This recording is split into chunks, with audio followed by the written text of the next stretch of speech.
And that was when I went on the Wogan show, right in the middle of that. And then I got what that led to was enormous ridicule. I couldn't walk down any street in Britain without being laughed at. I watched that this morning, and it was hostile out the gate. Yeah, you know, your introduction's hostile. And to be fair to Terry, I was kind of looking at thinking, has he been out of turn there? The audience is obviously the audience, and the fucking got, you know. But Terry, I think, was, you know, he had to be sceptical because of where he's at, and obviously TV world and all that. And you know, when I see you go on, obviously you got your nice turquoise shell suit on, you look the part. Yeah. You know, I was struck by how much you kind of look like each other. Two very good looking, you know, men at that point. And when I watched it, I was like, it almost felt like the audience and Ted, they just weren't ready for that conversation. No, society in 91 was obviously... No, they weren't. But yeah. I tell you what... did they clip it? Did they edit it to make it look... No, it was live. Okay. It was live. So, and it was a massive audience because of what was in the papers leading up to it, and because it was prime time, it was early evening. Yeah, I remember him being massive, Ted. Yeah, it was. But it gave me an enormous gift, which you could only really see in hindsight. And that gift was the massive historic levels of ridicule that followed. Because what it does, you either withdraw from society and disappear, or you say, I am me, I am free. And the greatest prison that people live in is the fear of what other people think. Because if you are constantly concerned with what other people think, you are going to squeeze what you say and what you appear to stand for to be within the parameters of what is acceptable to other people to think, and what is acceptable for other people for you to say. Or again, here we go again, all that infinity of possibility, of insight, of potential is all denied to you because if you go there, you know these people are going to react to you in a certain way. So again, it's another prison. It's another mind prison. Well, when I watched that, because you got your lovely hair and you come back and you know Terry's got the suit on and obviously he's got his sitter pulled across because he's combing that bald spot of his immaculately well. And when I watch you're obviously there young and you're coming back, and it looked to me, and it's 1991, so the world's completely different, but it looked to me like someone who's been travelling. I thought he's been on the DMT there or the ayahuasca. He's fucking seen his pathway, as a lot of people do. And he's come back to try and tell an audience. But you couldn't at that point tell Terry Wogan, I've been to Peru, got off my chops, and obviously figured out what I'm trying to do, because the BBC is very conservative at that point. So I was looking at it going, you know, I was looking at you going, you're kind of no way you could speak to this old fuddy-duddy of the establishment about what you were talking about. And obviously, you know, you can hear the crowd laughing. And to be fair, I thought you handled it superbly well when you're like, look, I expected this. You know, I'm saying stuff that, you know, was not normal to these kind of, you know, 9 to 5 people say to me, when you came out with this, did you not think you get ridiculed? And you think, you know, I'd actually work that out. Yeah, you could see you say that on the... I thought you handled yourself really well. So did you experience an awakening? Yeah, so I was looking at it going, have you experienced a kind of awakening from other people like Terry Wogan in the crowd or whatever? They're looking at it going, are we experiencing a breakdown here? And also, you know, can you kind of see those two different things at play? Yes, I can. I can completely understand why people reacted as they did. But like everything, you know, every time we say something or do something, we often believe we're making a statement about someone else. We're actually making a statement about ourselves with everything we do, about our state of being. So that said something about people in general, that someone's come on and obviously is going through some strange thing. And they just laugh. But what that did was set me free, because everyone seemed to be laughing anyway. So I just thought, okay, I'm going to be me. If you don't like it, you laugh all you like. I'm going to go on this journey. Well, there's nothing worse he can do to you after that. You're like, well, that's the worst you're going to do. Exactly. And so it freed me of the prison that most people live in, which is the fear of other people, what other people think. And so what you do when you let go of that fear, which is absolutely pivotal in your life, is you then will explore these other possibilities beyond the so-called normal, and you will then communicate them in the sense of this is what I've found and this is how I see it. And if people laugh at you, well, they bloody laugh at you. You don't mind anymore. So people that are in fear of what other people think are not living their uniqueness. They're not living their life.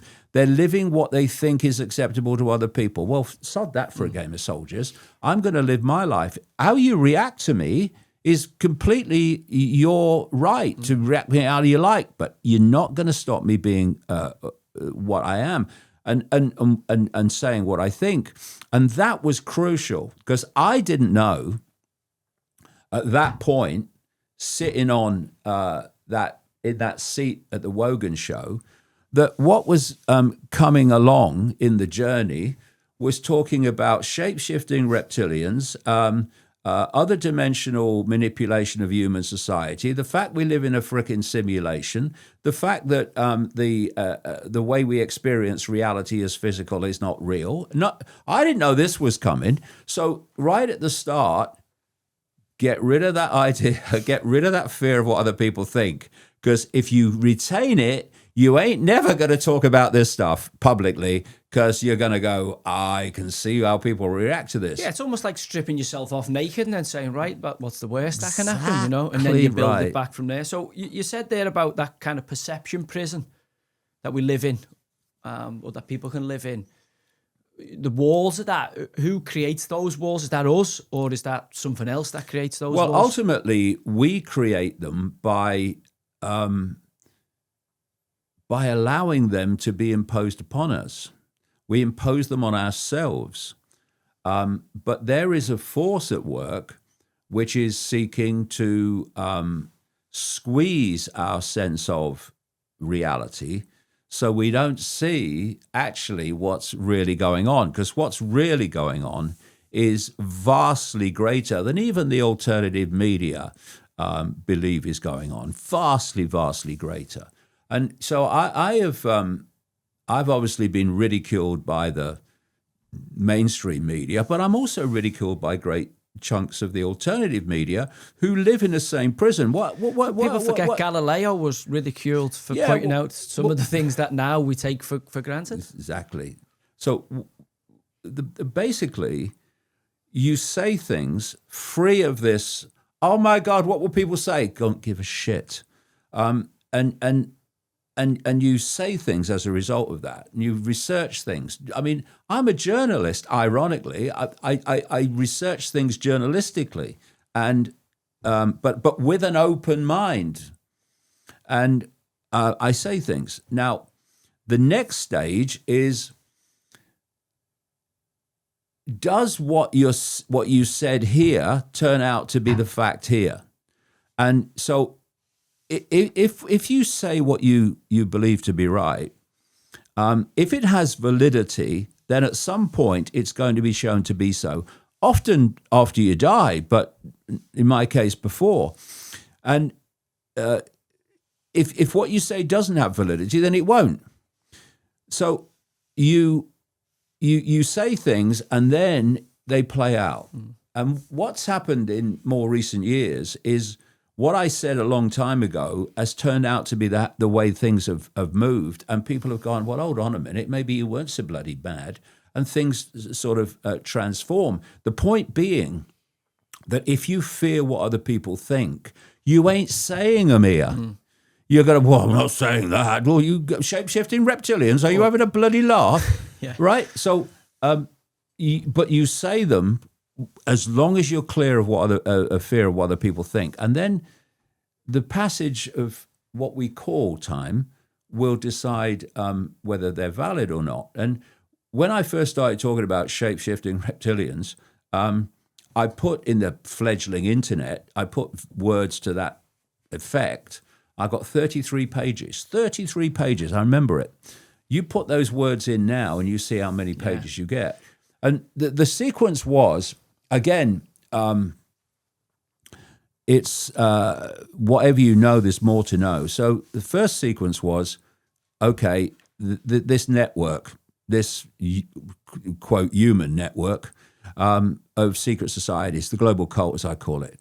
Then another subject came into my life out of nowhere, and suddenly information's coming from all angles, and that was the reptilian thing. I was in America in 1996, and in 15 days, as I was traveling around talking to bloody nobody, very small numbers of people in those days, and 12 separate people came up to me in that 15 days and told me the same basic story, that they'd seen someone who appeared to be human change into a reptilian type figure and then back again. And there's a movie, I don't know whether you've seen this, called They Live, Roddy Piper. Yeah. When I watch that, I just think of you. I think that reminds me of what you're trying to communicate to other people who maybe haven't seen that movie. Well, I'll tell you a story about that. Except you don't put the sunglasses on. Yeah, I'll tell you a story about that. Well, for people that haven't seen it, this guy, Roddy Piper, the star of this movie,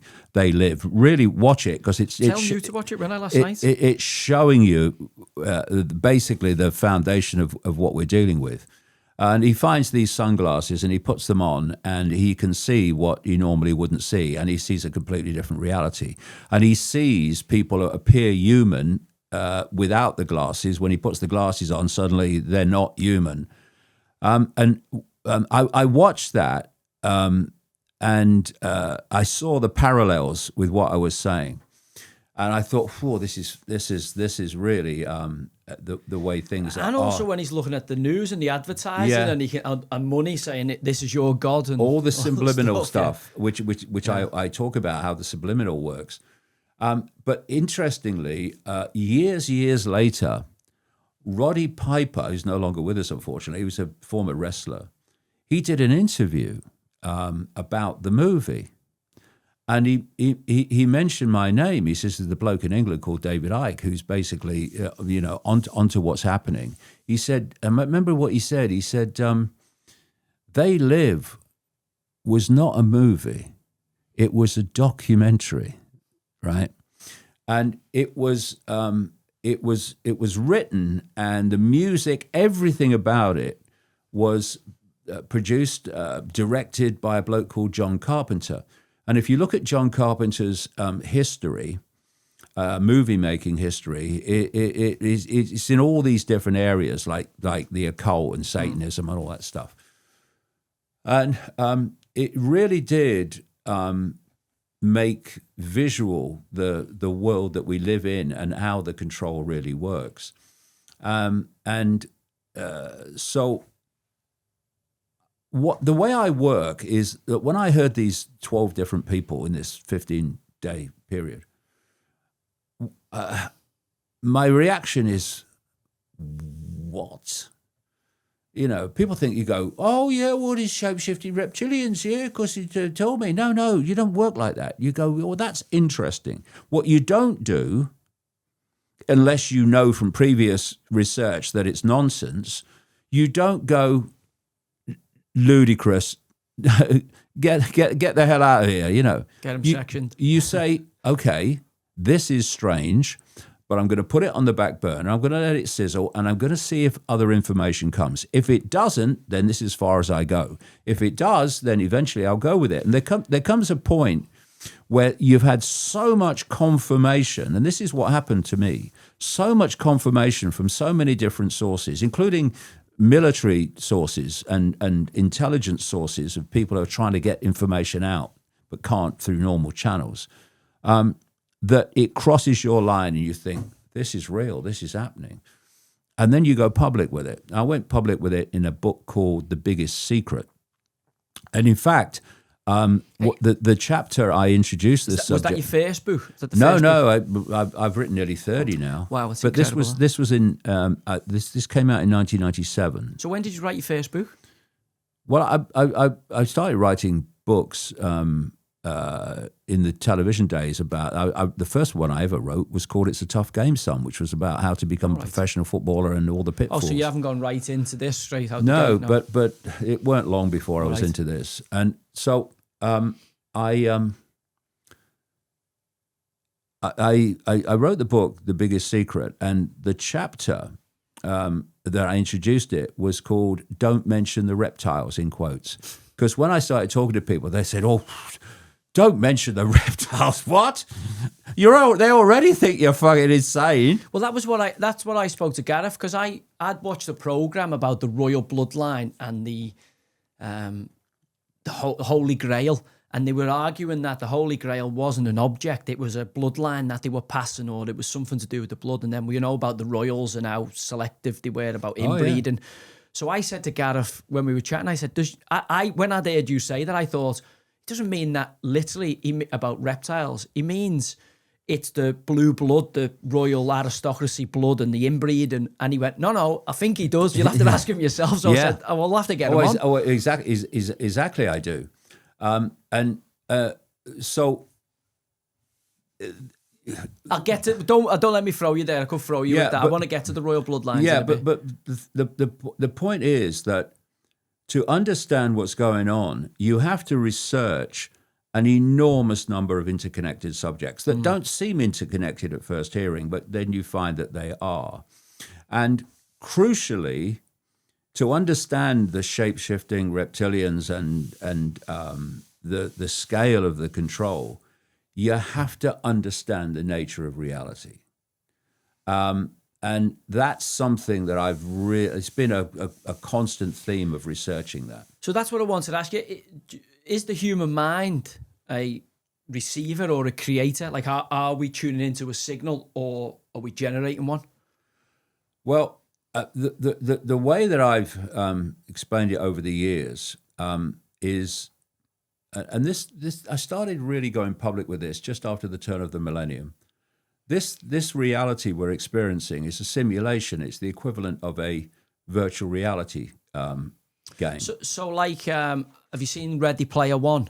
No, that's it's an interesting one for you to watch. Really thought provoking. But a lot of people will go back to the Matrix, kind of Neo and that kind of stuff. Well, the thing is, when the first Matrix movie came out, several since 1991. Yeah, it was a real boost to me in the sense that it gave a visual representation of what I'd been thinking about, because I went public with it in the early 1990s. 1999 was the Matrix. Sorry, not 1991. I went public with it just after the turn of the millennium, rather. But I'd been thinking about it and moving in that direction for many years before. And when I saw the Matrix, I thought, hey, this is the representation that I've been looking for. Because what you can then do when you're trying to explain how you see it is the Matrix in its basic form is a wonderful kind of visual portrayal of what you're talking about, that this is a fake reality.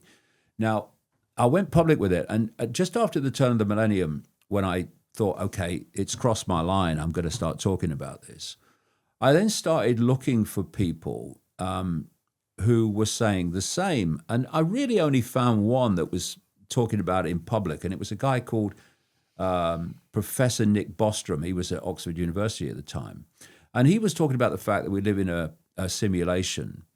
He saw it in a different way that I see it. He said, it was a simulation probably created by humans in the future. Oh, you got to watch Ready Player One. It's right up your street. Is this? Honestly. I'll give that a look. It's unbelievable, and if you'll after you've watched it, text me and let me know what you think. I'll give that a look when I get home tonight. But I'm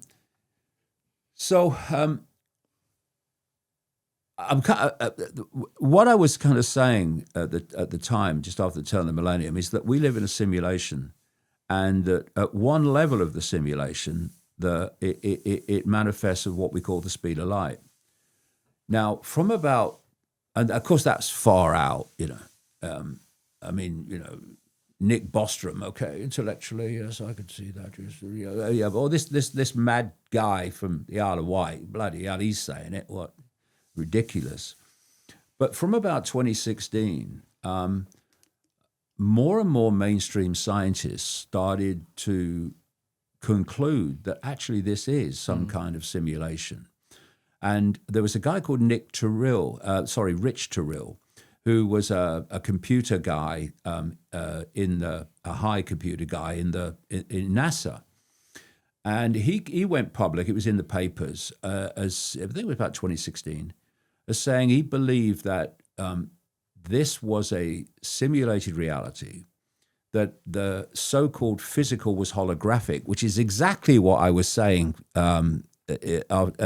years earlier, and that if it's a simulation and it ain't natural, then it didn't evolve through evolution. It was created by some intelligence, right? And which is exactly what I was saying years earlier, that non-human entities had created this simulation. Why? To entrap human perception for reasons I'm sure we'll get into.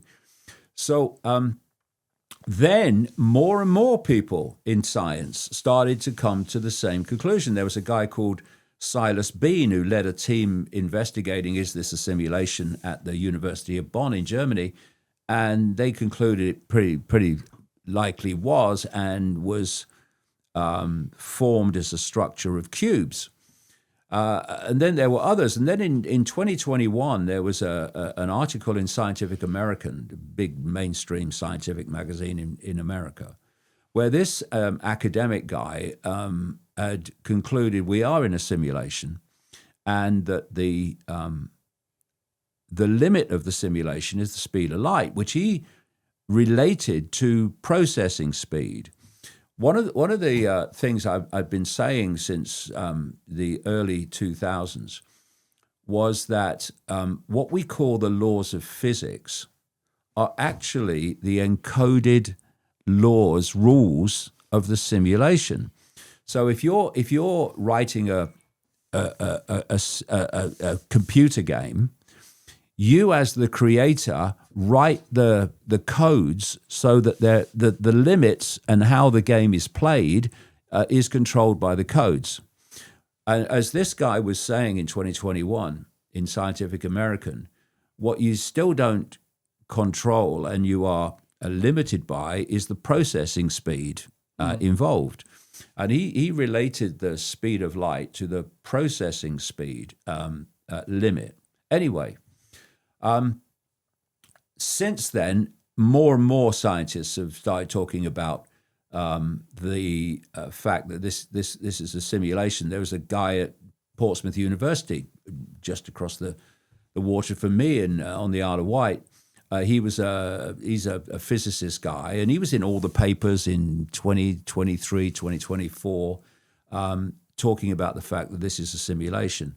And one of the interesting things he said, because I'd been saying it for years and years before, this nutter who left school at 15 to play football, he said the simulation is information.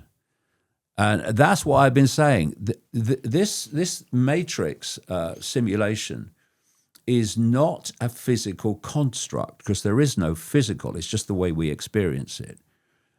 What it is information. Okay, and so as I looked at the explosion of the technological explosion, the computer explosion, the AI explosion, the digital explosion, I looked at it and I thought, because I've been researching all this stuff about the simulation of reality, I thought this is absolutely mimicking the very reality that we're experiencing. So probably in this room is Wi-Fi, but where is it? It's shite, the signal. Yeah, but where is it? Where is the Wi-Fi? Yeah. It's outside of visible light, so we can't see it. And if you said to someone who knew nothing about computers, nothing about Wi-Fi, and you said, there is a field, there's a radiation field in this room that you can tap into anywhere in the world where it exists, and it's a global reality. We call it the internet. Those that knew nothing about Wi-Fi, nothing about computers, they would say, what? You're freaking mad, mate. Where is it? I can't see it. Now we're back to visible light. People say, well, shape-shifting reptilians and these other entities you say manipulate human society. Why can't I see them? Well, because you can hardly see anything, mate. Hardly see anything. You can only see this narrow band of frequency. Why we'll come to. And this reality that we can only see a tiny band of frequency, like I said earlier, answers so many mysteries. Like when people say, honestly, mate, I saw this UFO and it came out of nowhere and then disappeared into nowhere, or this entity appeared at the end of the bed and it come out of nowhere and then disappeared into nowhere. And of course, to the conscious programmed reality mind, that is impossible. It's ridiculous. That's just, how can that be? No.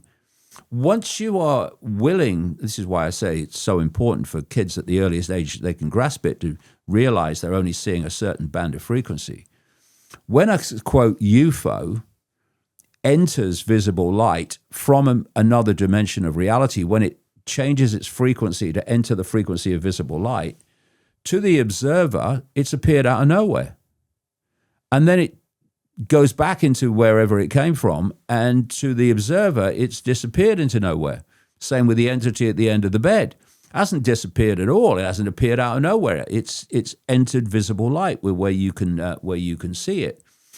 So we have this explosion of technology, which is mimicking the way we experience reality and what this reality is. It's just another level of it that operates in basically the same way. So you have a Wi-Fi field, which is a information encoded in the Wi-Fi field that is the entirety of the internet. And then you get a computer, and it taps into that Wi-Fi field and decodes it onto the screen in a completely different form to how it exists in the Wi-Fi field. The information in the Wi-Fi field suddenly on the screen, decoded by the computer, becomes graphics, moving pictures, podcasts, words, etc.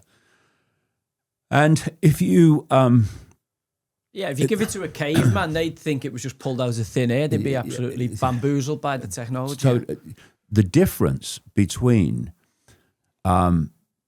saying to someone who knows nothing about computers or Wi-Fi that there is this field of information, saying, ridiculous, mate, you're mad.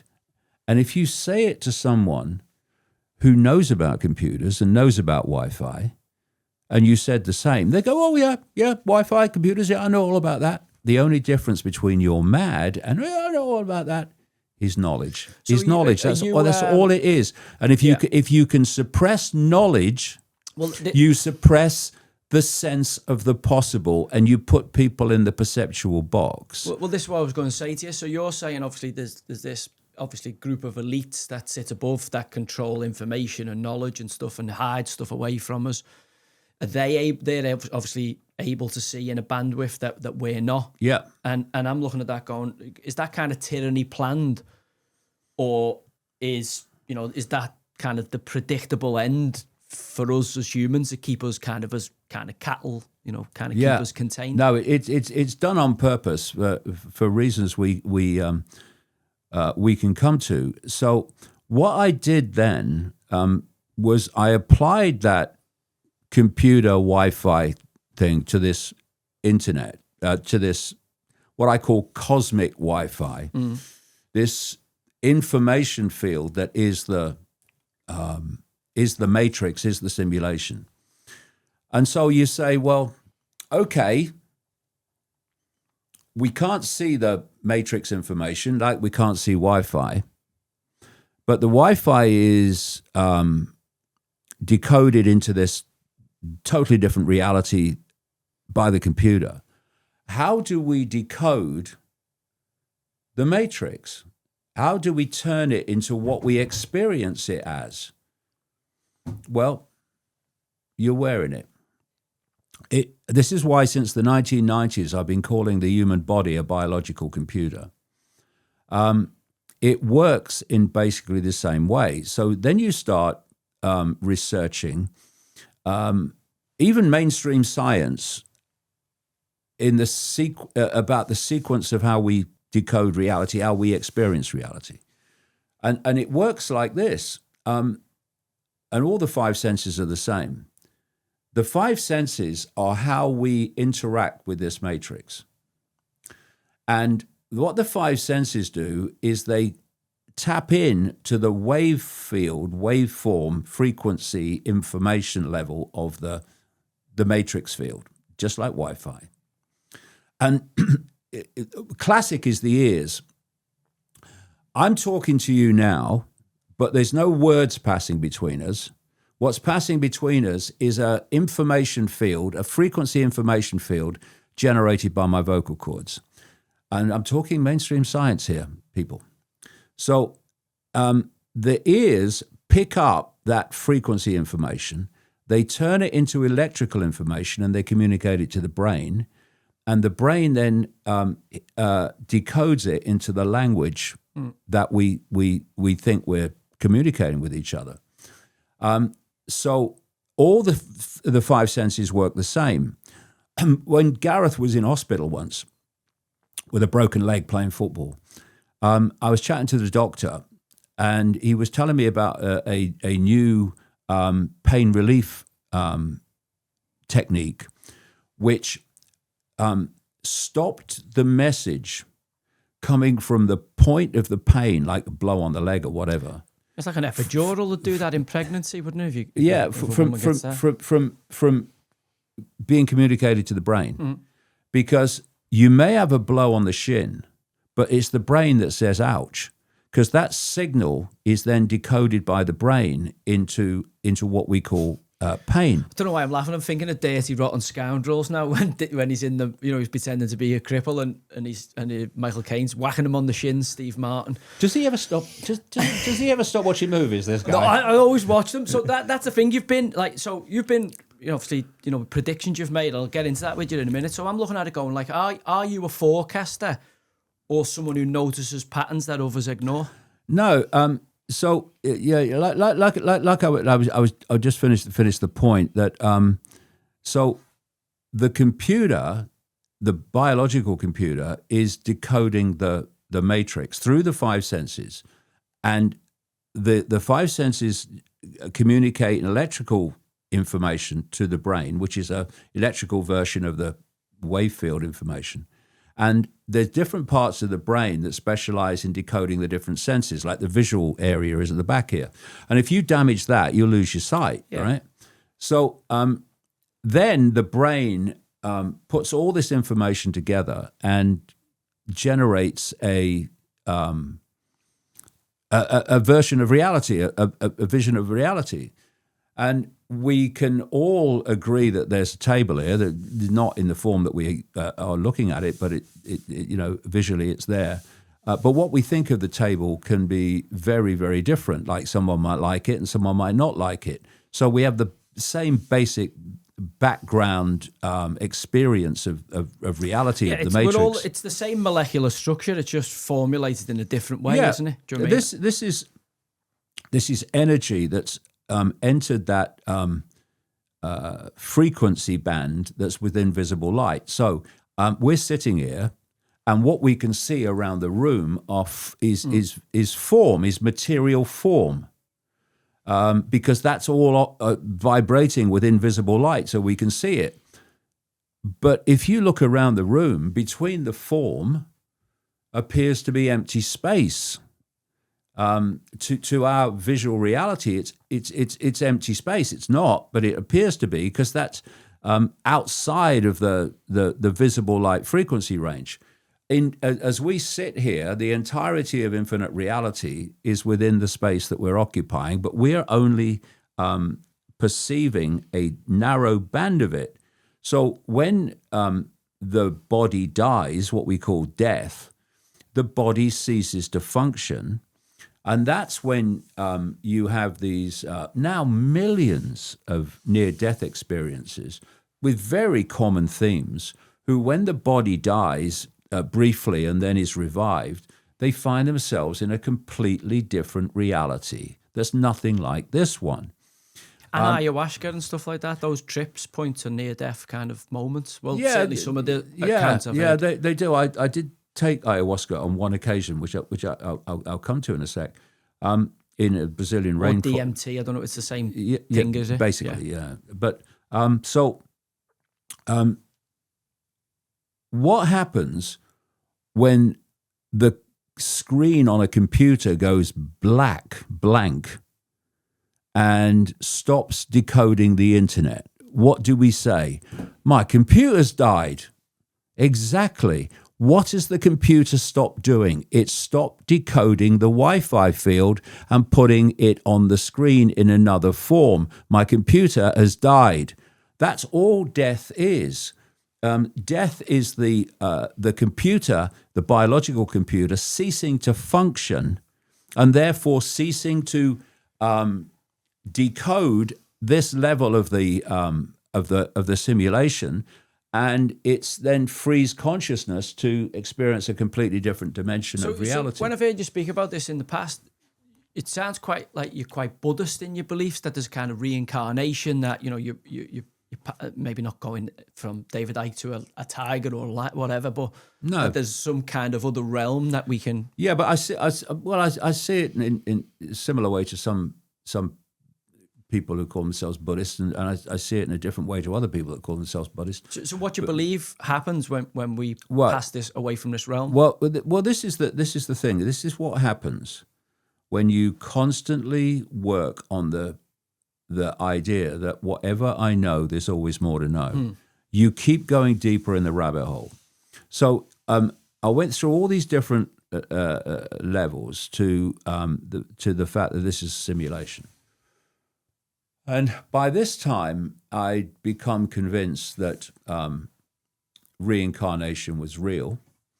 And one of the people, I've got a new book out describing all of this stuff in detail called The Roadmap of what they want to keep from us. And available at all good bookshops, or where's it available? Well, it's available everywhere. Oh, there you go. Yeah, you get it at davidicke.com very quickly overnight, really. But the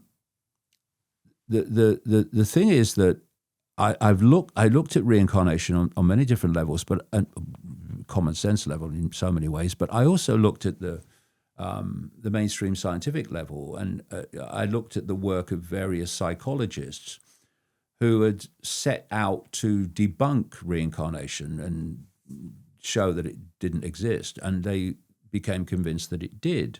And there was one, Ian Stevenson, he's not with us anymore, but he wrote extensively, basically became his focus of attention, extensively about small kids, very small kids, that could remember past lives.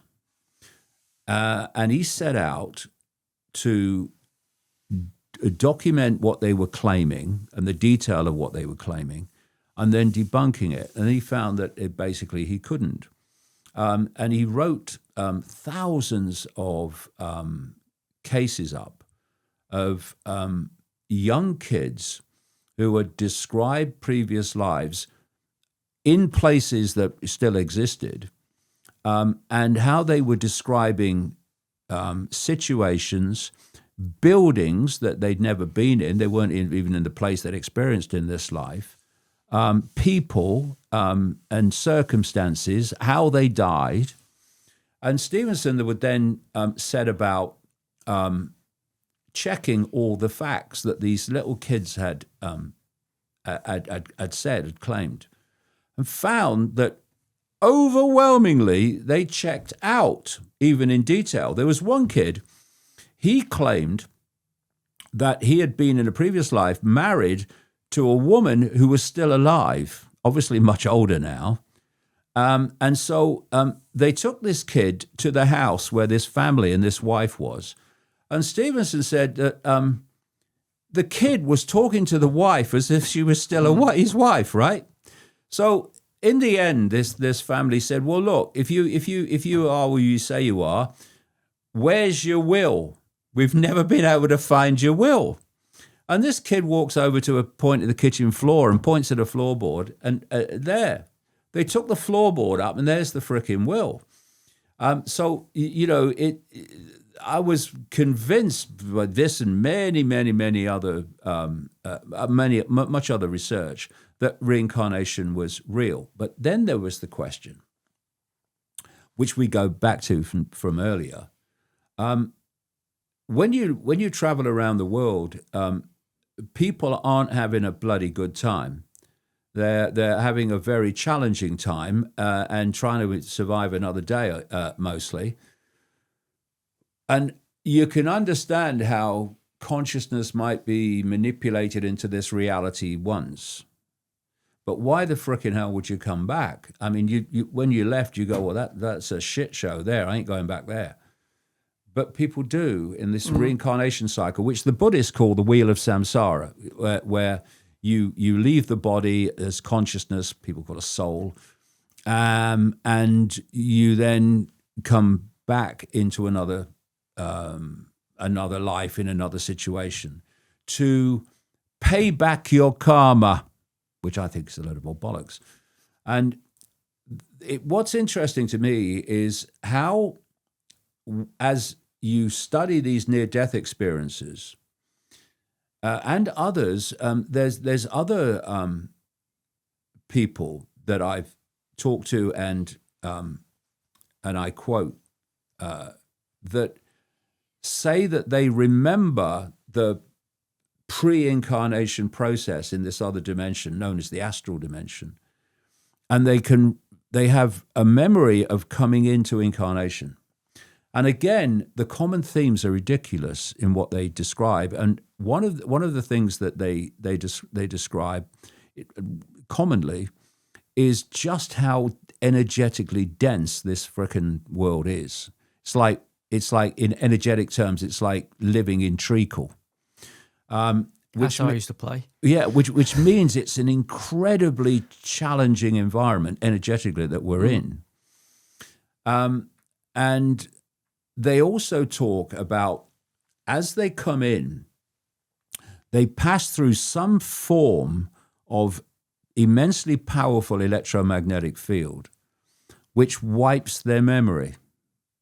So although these kids are normally, age of 7, 8, 10 at the latest, it normally fades, but in some kids, and they are rare compared with the population in general, they have these past life memories. Most people don't, because of this mind wipe that goes on.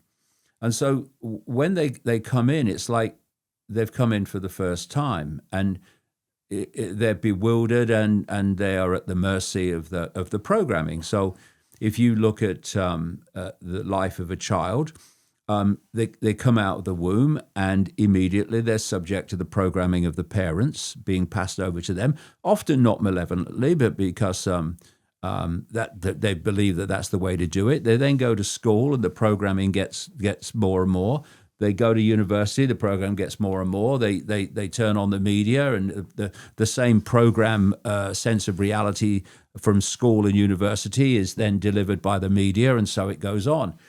And so you have a situation where everyone around you who's been through this programming system, this perceptual programming system, and basically come to the same conclusion, it's called the norm or the real world, and everyone's confirming to everyone else that this is all real and this is how things are. Then someone like me comes along and says, actually, it's nothing like that. And they say, you're freaking mad. Well, no, I'm not necessarily mad. Maybe your programming is speaking and not your open mind that can see that actually there are other explanations to life beyond your own. And one of the points to make here is that there are two worlds that we live in within one world, One is the world of this this global cult, as I call it, this global network of secret societies. And what that does, not, Bill and Joe down the local lodge, but the inner core, the more elite level of it, it passes over through the generations and through initiations. The plan for humanity, which is to more and more dystopia and control of perception and behavior, but also the nature of reality itself. Now, this same cult, these cultists, are also responsible for the other world, which is the creation of the education system, the ownership of the media, the ownership of Silicon Valley, the ownership of the World Health Organization, and so on, which is delivering and communicating to the target population a much more limited version of reality than they're getting through the generations of the cult. So what you've got is two worlds divided by one thing: knowledge, awareness. And if you can squeeze the sense of the possible of the target population through the indoctrination of the limits of possibility, which is what you get in education and media, etc., then when someone like me comes along and says, actually, they are doing this to you and this is how they're doing it, because it's way outside of the limit of the sense of possible of the vast majority of the population, they call you mad or even dangerous, or in my case, both. And so we form our perceptions from information received. It could be a Facebook post at 6 o'clock news, or it could be a personal experience, whatever. It's how we form our perceptions. If you can control the information that people receive, you, to a very large extent, will control their perception. COVID was a fantastic example. You tell your target population, this people know it wasn't true. They knew it was a hoax.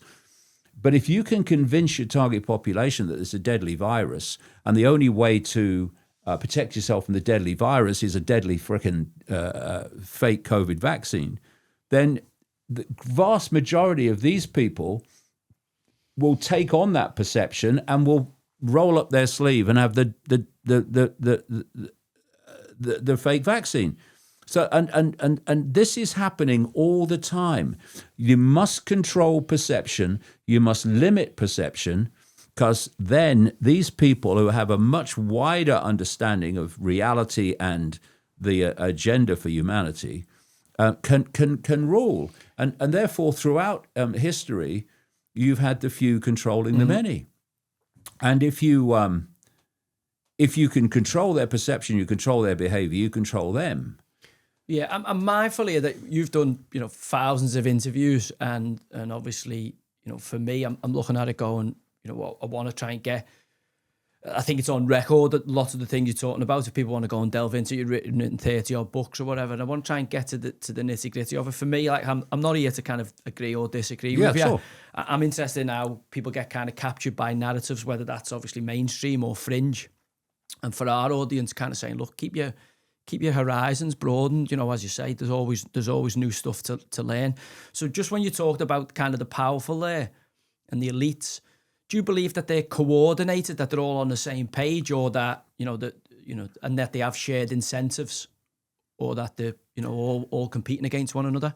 Well, if you visualize a pyramid of different levels, because secret societies where there are levels of degree. Yeah, there's Masons and golf clubs and funny handshakes. The secret society structure of a few at the top who know the big picture of the secret society, and then you go down the levels of degree, like the bottom 3 levels of degree in Freemasons, where most Freemasons is the so-called blue degrees.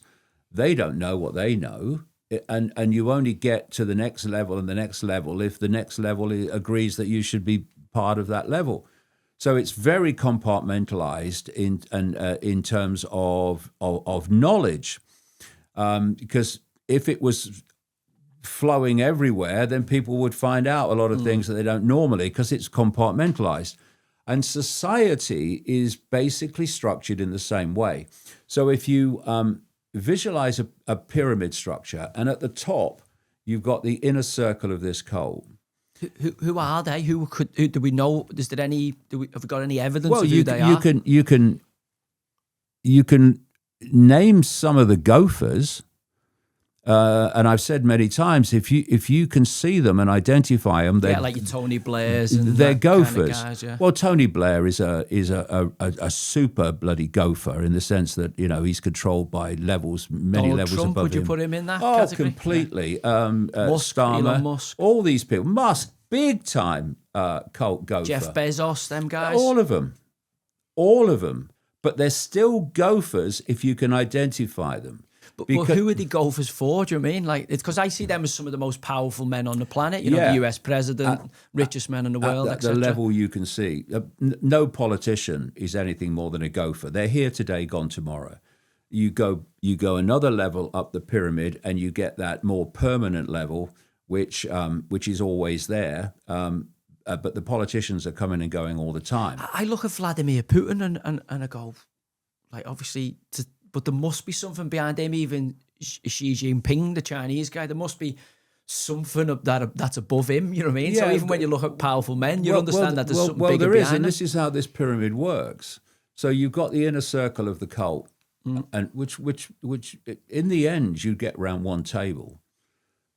And as you come down the pyramid, the knowledge gets more and more limited.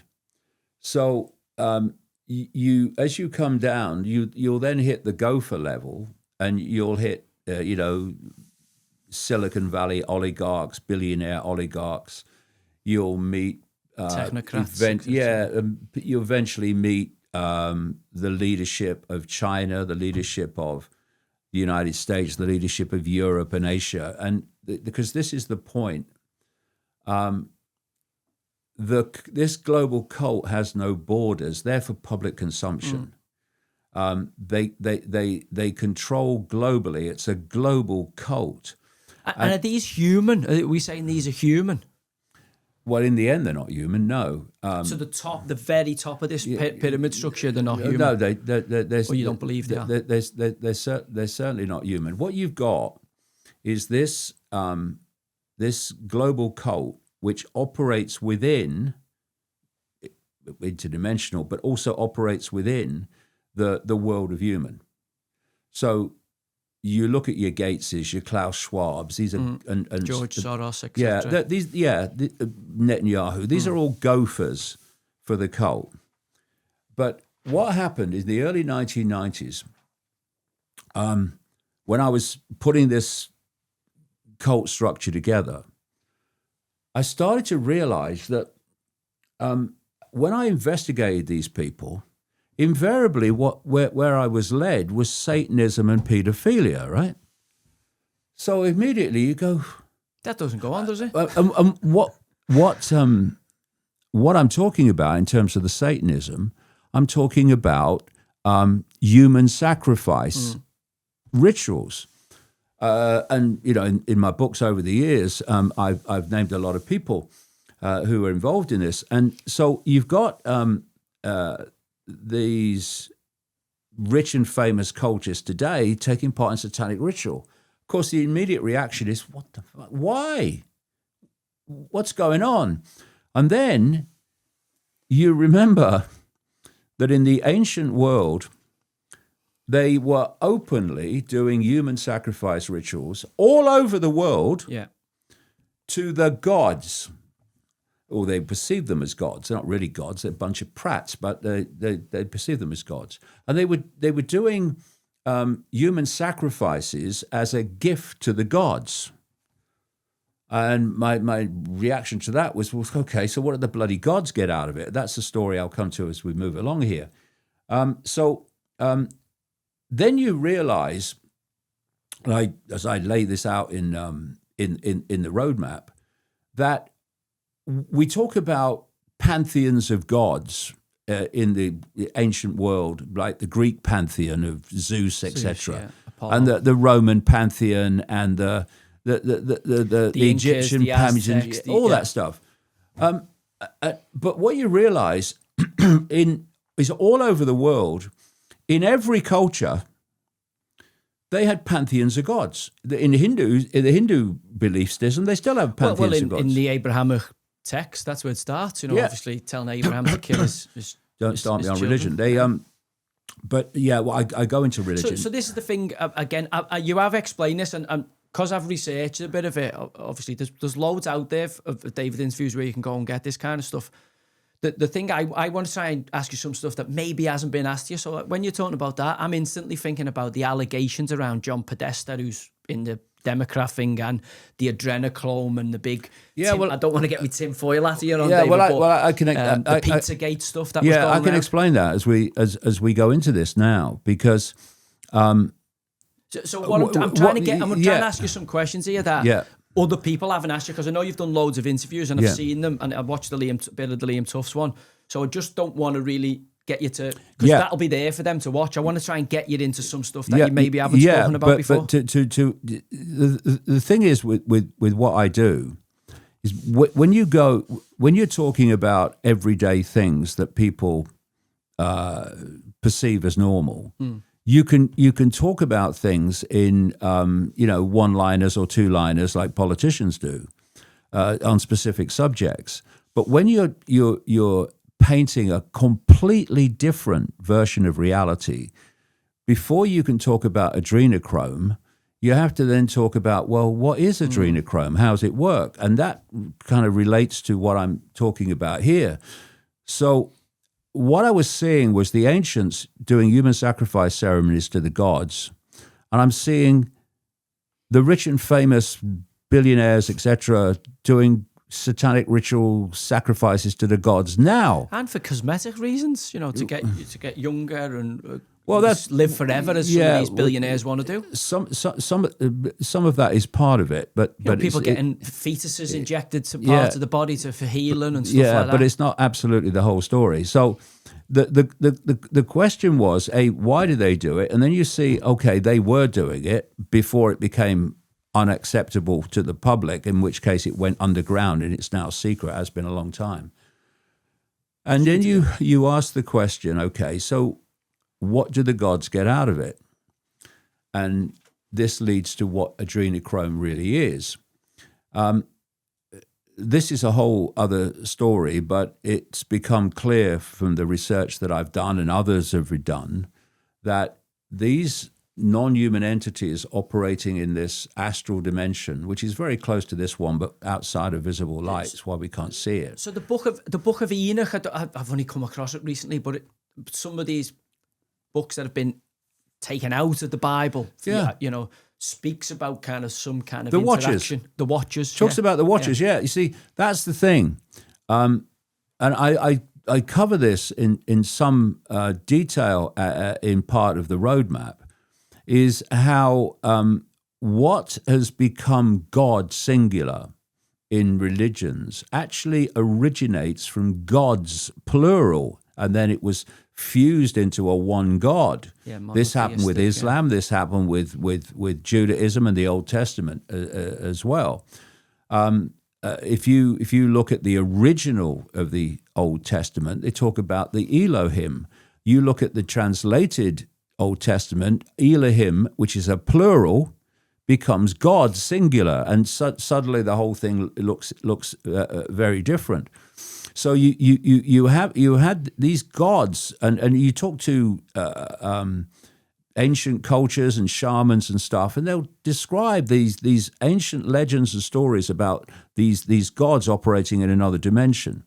The question is why, and it's become clear as I've researched this and others have researched this, that these entities are feeding off human energy. You remember in The Matrix when the Morpheus character held up a battery and said, the Matrix is a computer-generated dream world designed to turn humans into one of these, a battery, a source of energy. Are they feeding off good energy or bad energy? That it's very specific. These entities, because of what they do, because they're a bunch of prats and they give evil a bad name, they are in a low vibrational state. So to absorb energy from humans it has to be low vibrational energy. And what it does, and so people who've researched this and experienced this long back, they've given it the name loosh, this low vibrational energy. And it's based on fear, anxiety, depression, anger, hatred. Not so much anger, that can be turned into a positive emotion, but hatred, conflict, war, all these things obviously generate this low vibrational energy, because it's been long known by mainstream science that every time we think and every time we feel an emotion, we're actually generating an energy. We're generating a frequency, and that frequency relates to the nature of the emotion. And fear, which is the tool of oppression in this reality, is a low vibrational emotion.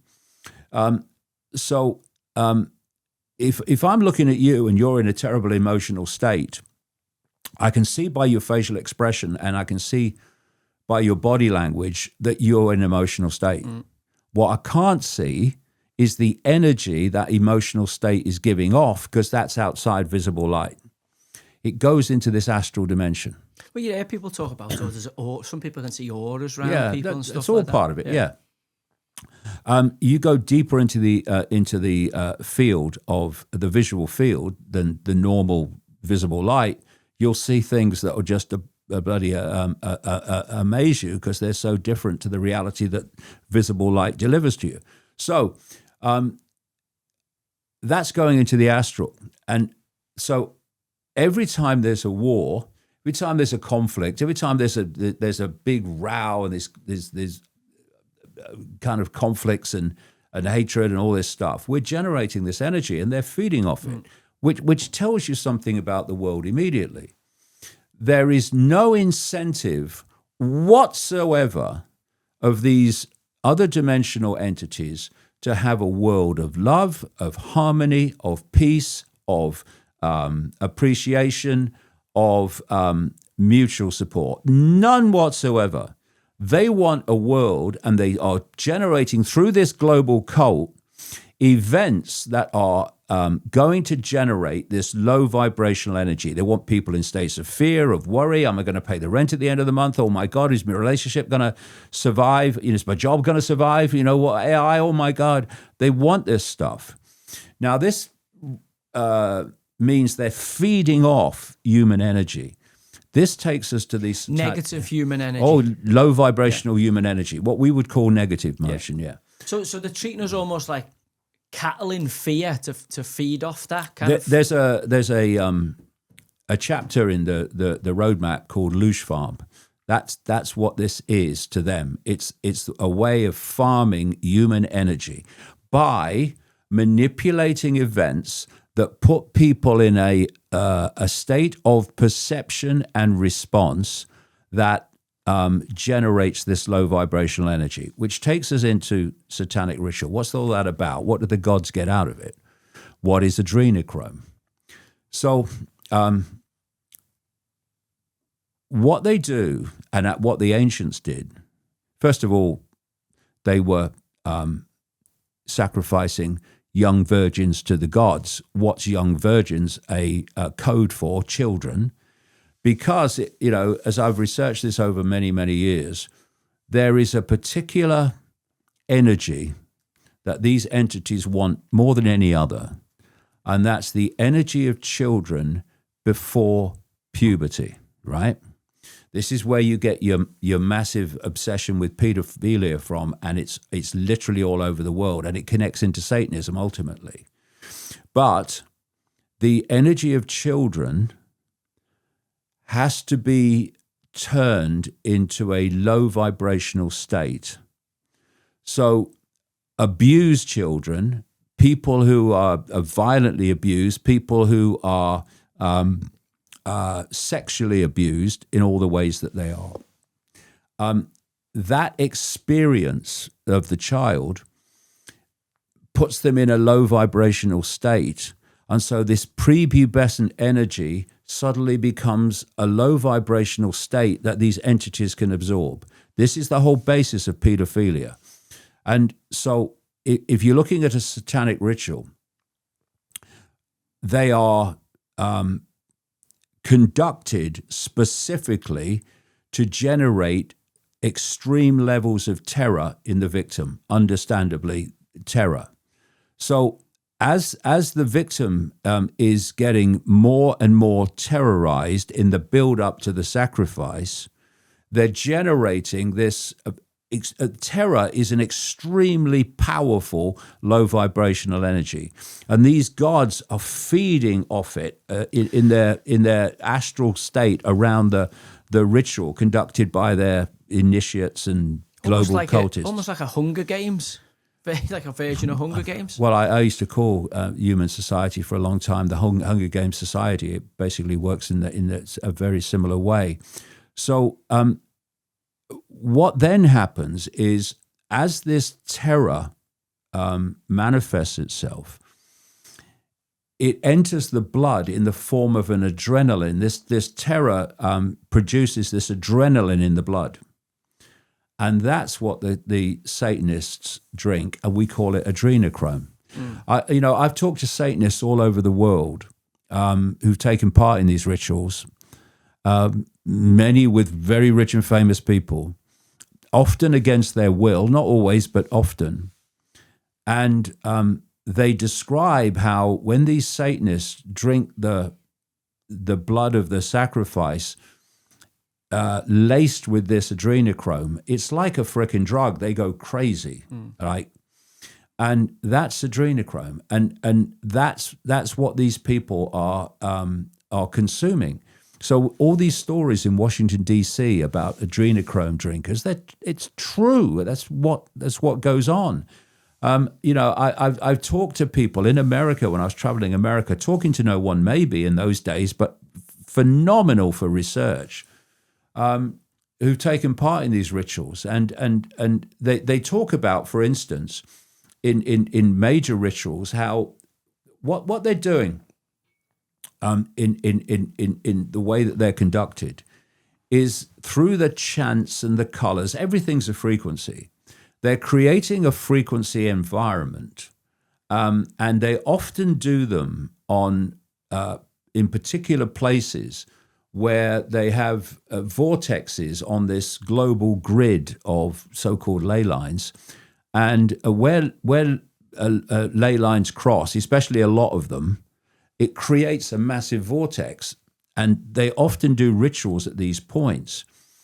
A lot of churches, for instance, are on and cathedrals are on these big vortex points. And what it does is it thins out the vortex, it thins out the frequency difference between this astral dimension and this human dimension. And these Satanists describe how during the rituals, when this energetic environment is created by the ritual, that entities slip through the vortex into this reality. Often they're described as reptilian, but not always, but absolutely non-human entities. And by the way, on the reptilian front, there was a guy called Robert Monroe, and he popularized, he was basically a media executive at the time, radio executive. He popularized through a series of books something called astral traveling, which is when you project your consciousness into the astral dimension without a near-death experience. You're very much physically alive, but you project your consciousness into the astral dimension. And he was very skilled at it, and he was so skilled at it that he attracted the attention of the United States military, especially their psychological wing. And they did a study, it was called the Gateway Study, and the CIA declassified the report quite a few years ago. And what they did is they got Robert Monroe and they got other people who were skilled in this astral projection, where you just project your consciousness into this astral dimension. And they did this study on what they experienced in this astral dimension. And of course, they're looking for common themes and confirmatory themes. And one of the things that was a common theme is that they experienced so many reptilian entities in this astral dimension that they gave them a name in the Gateway Project. They called them the alligators. And I've been saying all along that this reptilian manipulation is coming from the astral dimension. That's where the But the most of them Egyptians, are. wasn't the Egyptian gatekeepers of the underworld, kind of crocodile? Yeah, all this stuff. Man or something. And you know, I mean, I think they do exist within the earth as well, in some kind of in a physical form, if you like, in our dimension. But overwhelmingly, it's coming from this astral dimension. And it was Robert Monroe that coined the term loosh, because he said, what I learned in these astral travels was that they're feeding off our low vibrational energy, which he gave the name loosh. That's the thing. If you'd have said this in 1991, but subsequently, you know, Jimmy Savile scandals broke, Jeffrey Epstein scandals broke, you know, there's lots of... Nowadays, it's kind of like, oh yeah, there's something nefarious going on. That's not to mention all the other stuff that's come out about Mountbatten and Edward Heath and all the other allegations that are out there with these kind of paedophilic kind of cults. Yeah. It'd have been seen as left field, whereas now it's a lot more mainstream. Yes, it is. And I met a lady in 1997, I think it was 97, 98, who had been a close friend of Princess Diana for 9 years until they fell out. And she told me, going one step back, I talked about the 12 separate people I met over a period of 15 days in America, 1996 time, 96, 97, that said they'd seen this phenomenon of someone in a human form turn into a reptile and then go back again. And I came back from America, and I had a meeting scheduled with a lady who said that she used to live with the warden of a place called Burnham Beeches, which is in the west of London. It's an area of copse and clearings and forests and stuff. And it's owned by the City of London, which is a big red flag because that's really massively part. That City of London so-called square mile is massively part of this global cities cult. within cities. Oh, massive, massive. So anyway, she said that she went out one night. Well, let me just come back one step. I go to see her because I want her to tell me about her experience of Satanism, which she'd had being brought up among Satanists. And we finished the conversation, which was very interesting.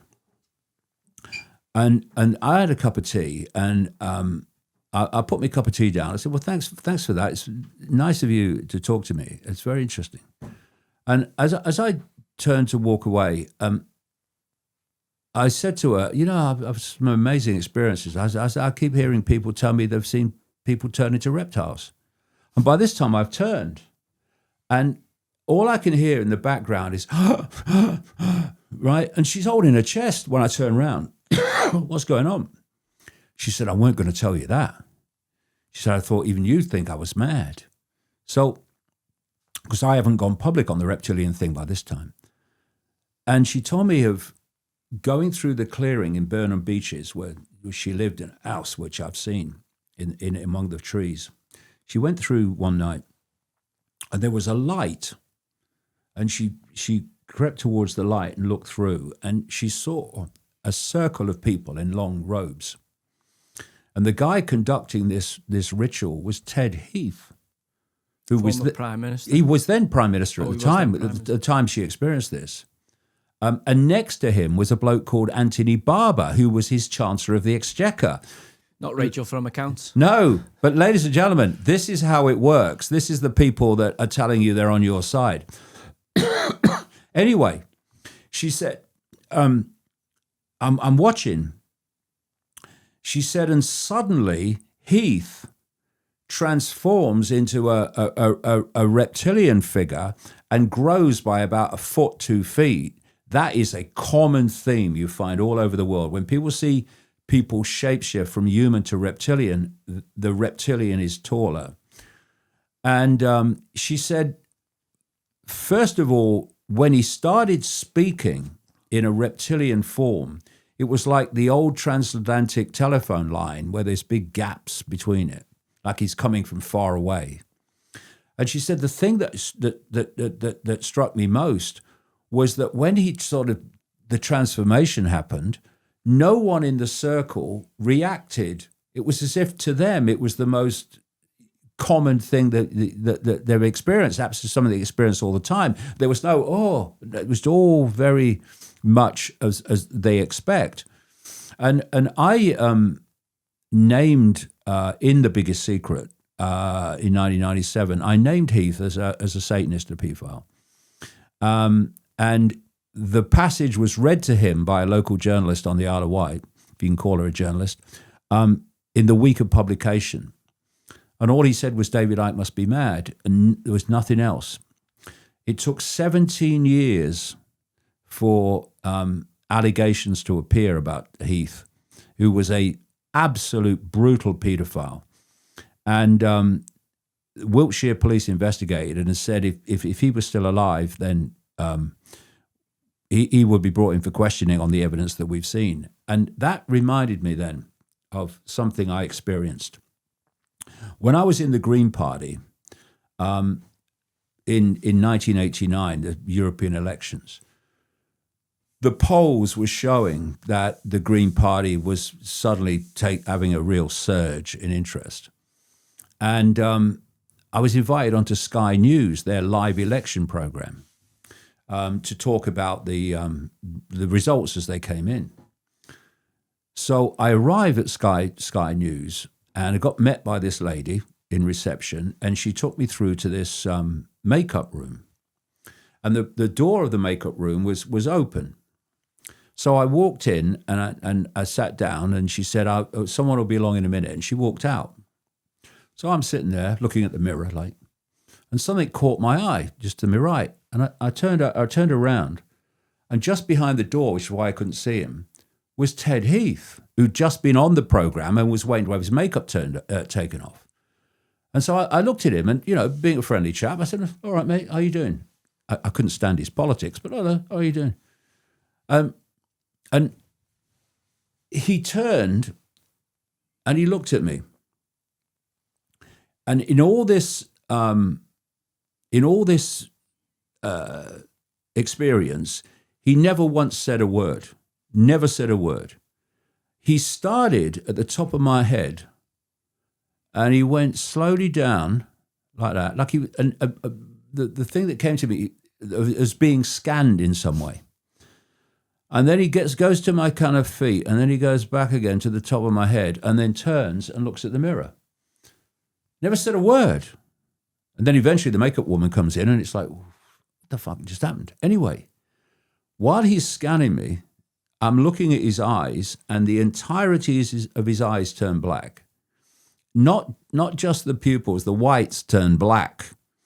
And I've described it as like looking into two black holes. It was like I was looking through his black eyes into some other dimension. And none of the Betty Shine stuff had happened before at this point. It was all kind of an experience that was all kind of new to me. I had no way of explaining what I was seeing. And as I then, when I really started getting into this information, I kind of remembered that, and I started researching what they call the black-eyed people. And you find there are stories all over the world of exactly that same experience of people seeing someone and their eyes, including the whites, turn jet black.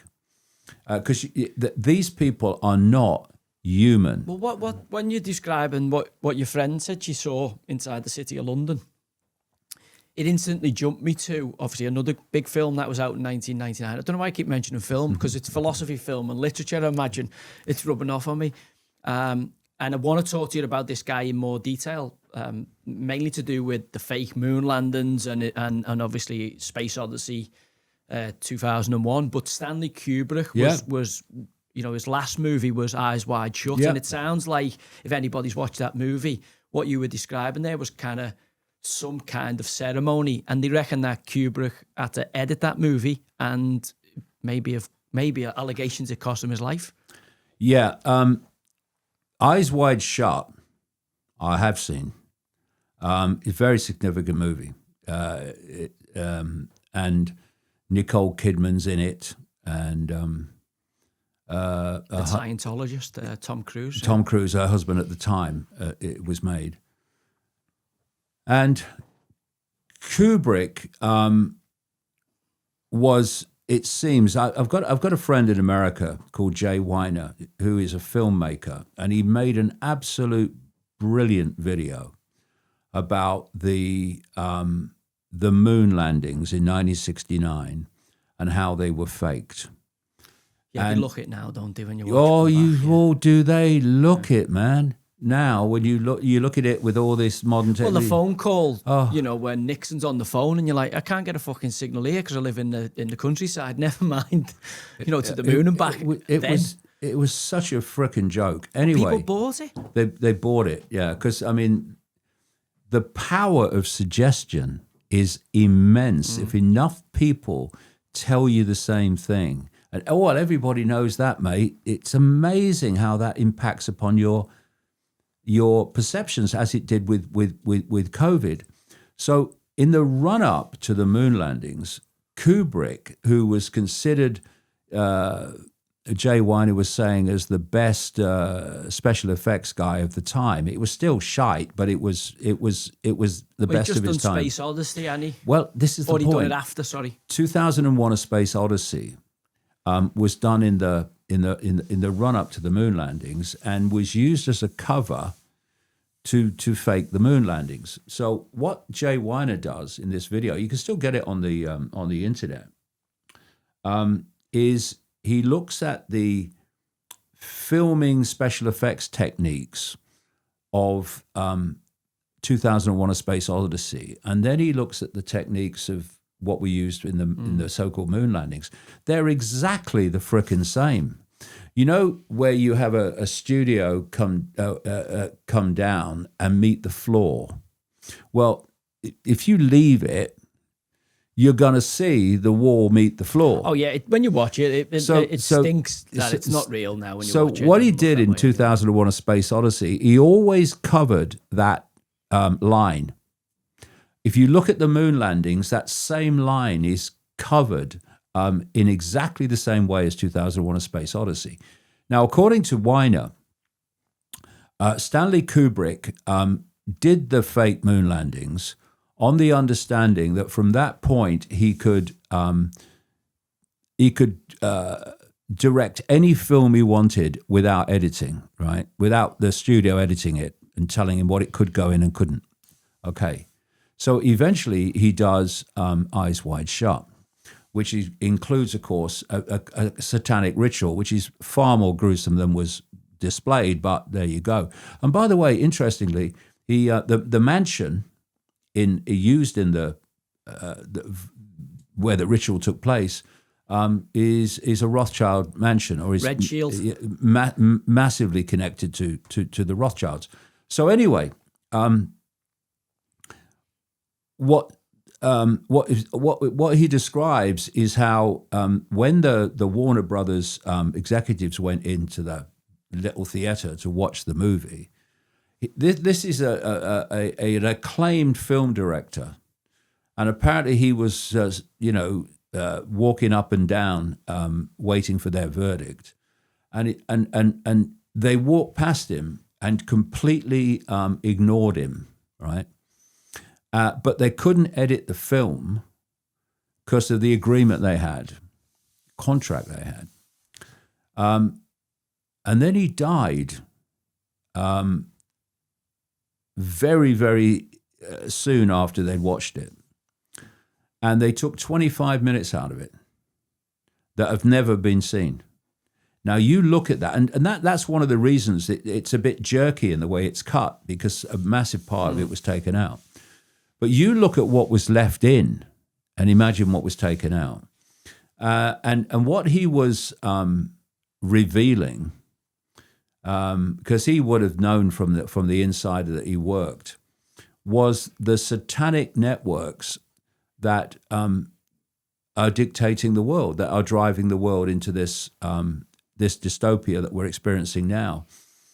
And that's what's going on while we're sitting here, is this satanic realm is controlling human reality, and it's driving the direction towards a point where AI will become the human mind and will become human emotional response, because we are consciousness, and we are ultimately an expression of an infinite state of awareness.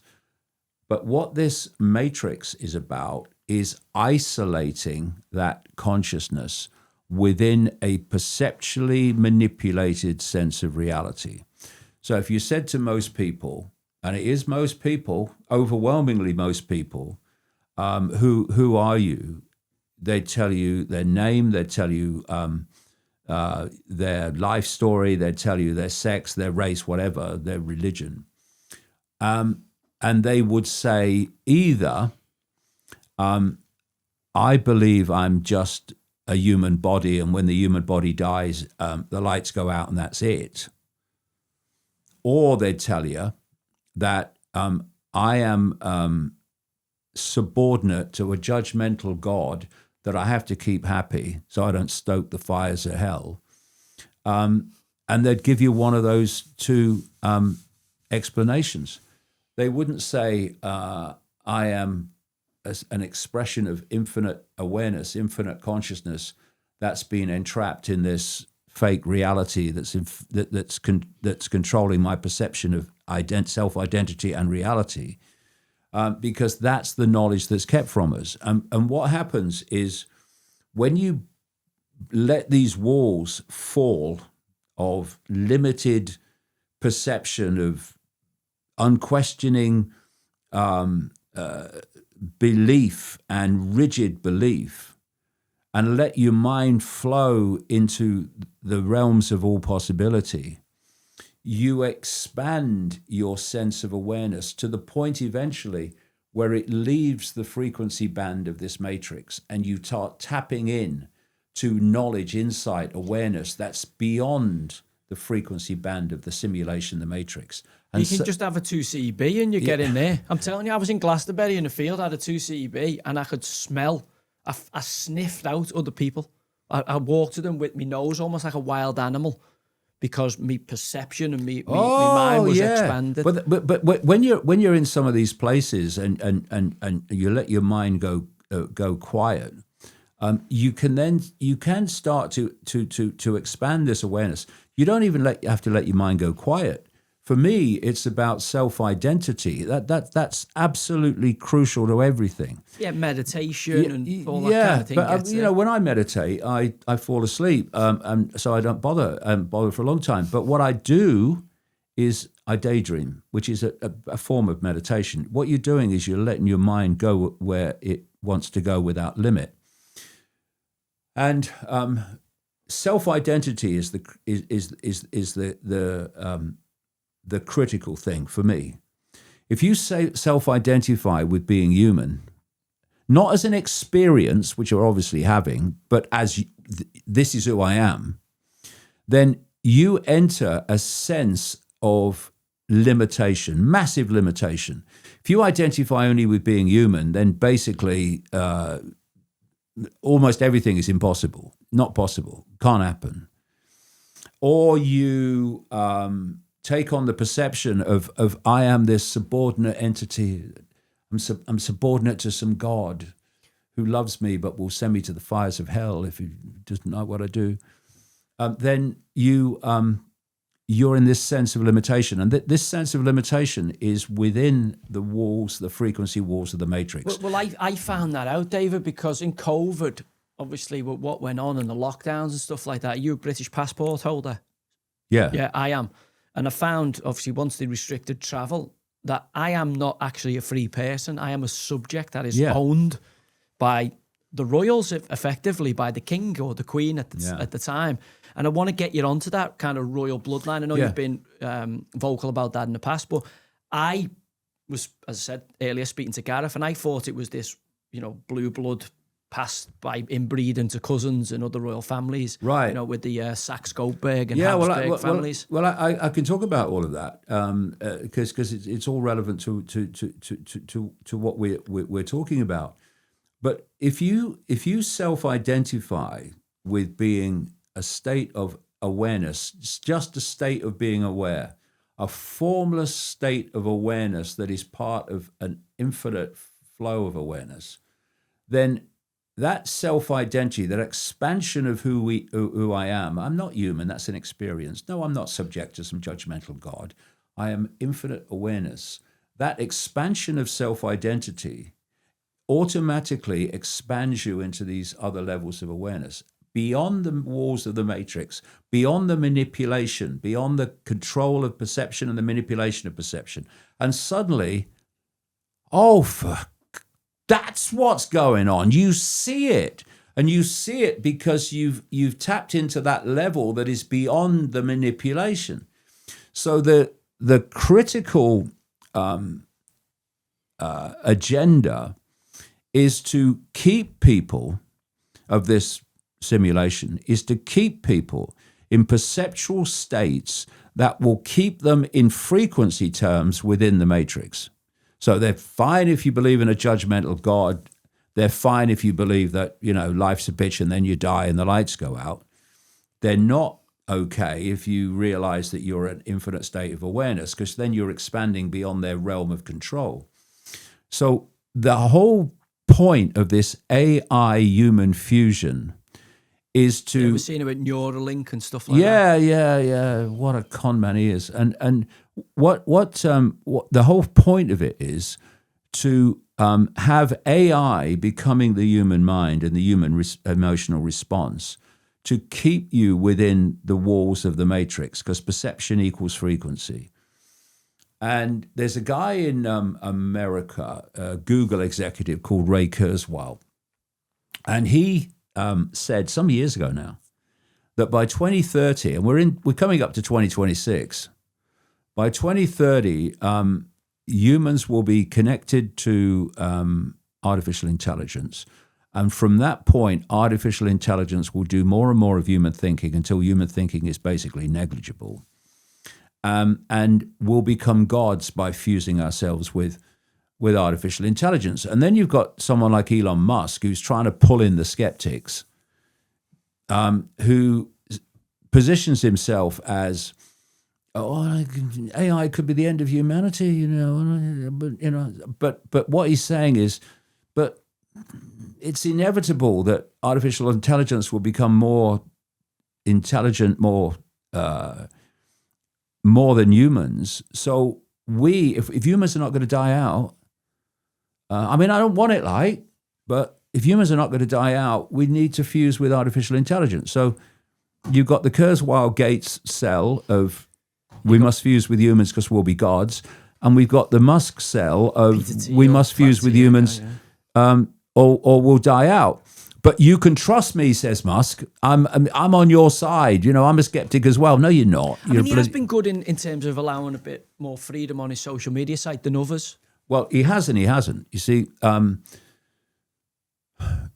when you look at Twitter before Musk, you are looking at blatant censorship. I was thrown off it. Yeah. Okay.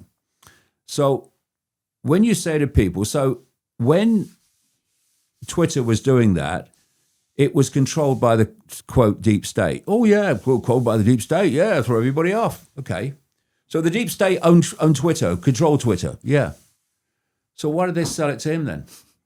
Why did they sell it to not true, but a self-proclaimed free speech absolutist? They had control of it. They had everything they want. Why did they sell it to him? Well, again, it's like this controlled opposition. It's like the Tucker Carlson when they go, well, his dad was in the CIA, and So when I look at that, again, I can't. There's lots of arguments for, lots of arguments against. you could easily formulate that opinion that they are fully, corrupted, and obviously there's a lot of evidence there. I want to get you back because it's important to me, because I always want you to answer this about the royal, because I've seen you say that they were. You saying the kind of reptile blood? I perceived it as blue blood and the interbreeding, but you're saying it's basically actually the same a bit thing. stronger than that. All right. Basically the same thing. See, first of all, you look at the history of royals, and they're supposed to have the divine right to rule, right? Well, who gave them that? Okay, well, the divine right to rule relates not to infinite awareness, however you want to describe the greater force, consciousness. It relates to these entities. And what happens is there's certain bloodlines that have a hybrid nature. People say shape-shifting's impossible because you can't go from a solid body to a solid body. No, you can't. But that's not what's happening. If I'm looking at you now, your body is basically a field of information. And as we talked about earlier, my biological computer, just like Wi-Fi and computers, is reading and decoding that field of information into a reality of a physical body, ear, right? Just as inside the computer, the decoding is going on that turns the Wi-Fi field into a very different form on the screen. So this is constantly turning the simulation field into a apparently physical reality. And I'm looking here, you're looking here, and we're looking at outside things and what have you, but actually it's all in here. It's all going on in here, just as it's all going on in the computer. So if I look at you and you've got a human energy field, I'm decoding you as a human, as a physical human, a holographic human, in fact. But if you have these hybrid fields, obviously, most of the time in public, all the time in public, you are projecting the human field, right? And the reptilian or other non-human field, often reptilian, is kept in the back, beyond visible light. Anyone who sees you will see a human. But as it's been described to me so many freaking times, not least in satanic rituals and stuff, where they're among friends and they're among people who know the game, and bingo, they shapeshift. The other field, the other hybrid field, which is the reptilian field, takes over from the human field. Now, if you've got a human field and I'm decoding the human field, and then not a physical solid shift, but your hybrid field becomes the dominant field, to me as an observer and a decoder, I'm seeing you change from a human to a non-human. But it's not happened physically, because there is no physical. It's happened in the decoding processes of my brain.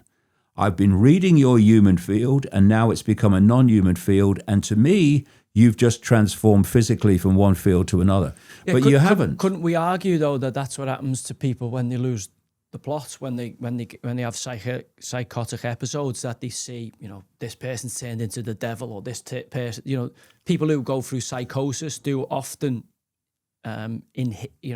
show these signs to say, I've walked in and my nan's turned into the devil, or whatever it is. Yeah, there is a level that can happen, but what happens to the brain in these different states of awareness? It might be through ayahuasca, or it might be through other changes in the brain.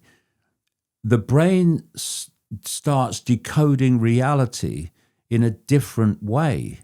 Yeah, but that's only if you're corpus mentis. If you're not if something's happened, like you've had a bang on the head, or you've got some kind of trauma going on where you've got a psychological episode, and you're getting sectioned or whatever, then imagine people say and they've seen things. And Yeah. people have shape-shifted into things. Yeah, but I'll tell you this.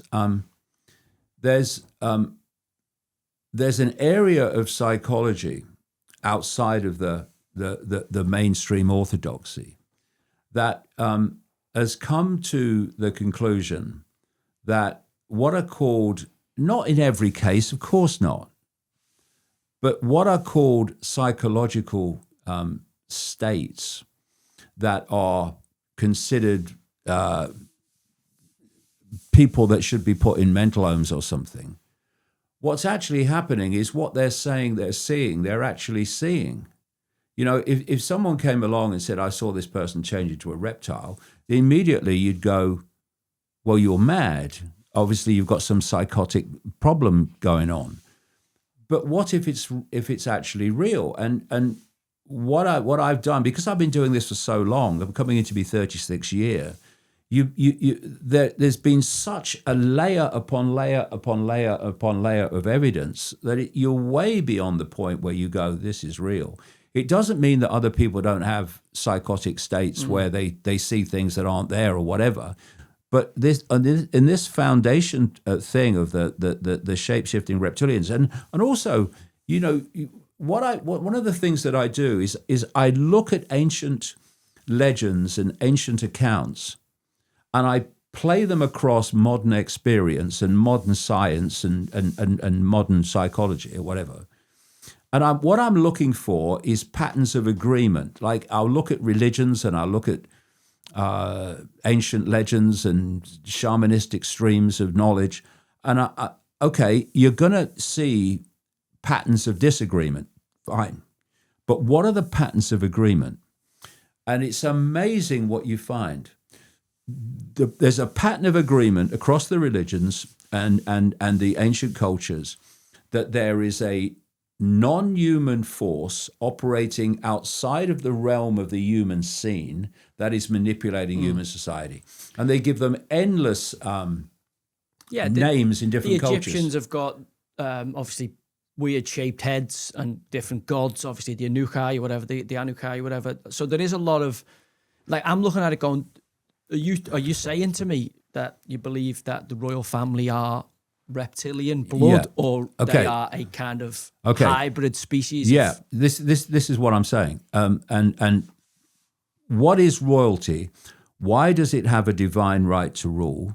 It's claimed, and why does it incessantly interbreed? Why? It doesn't say, does it anymore? Well, after the Spanish fellow was that deformed, whatever. Yeah, it was? well, but they did for thousands of years. Yeah, but the point is, what they're trying to hold is it's like a software program. It's this hybrid software program, which if you interbreed outside of that program, in other words, you interbreed with the commoners, then that program gets diluted, and you cease to have some of the encoded peasant DNA, some of the encoded gifts that you have, because one of the things about this particular bloodline is it appears to have a wider acuity, so it can see things that humans in general can't see. That's something that's come up over the years, and so what happened when eventually, although we've not in this country, gives you a fucking terrible hairline. That's for sure. One of them's got a decent head of hair. But yeah, well, they are fingers. They are different. But when what you had throughout that period of history was control by inherited genetic monarchy, right? Who had sex with who in what order, decide what the fucking monarch and the head of the country is going to be. Eventually, there was a maturity among people, not yet in this country, that said, we're not having that. We're not having our head of state decided by the genetics of the freaking family. What are you talking about?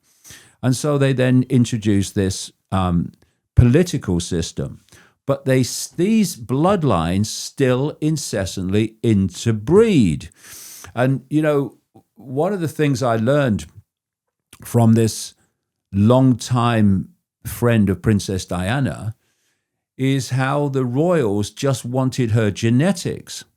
And once they'd got them, it was over. Eventually, she was... The Spencer line. She was really over. Yeah, they wanted this. They wanted the Spencer genes for whatever reason. So...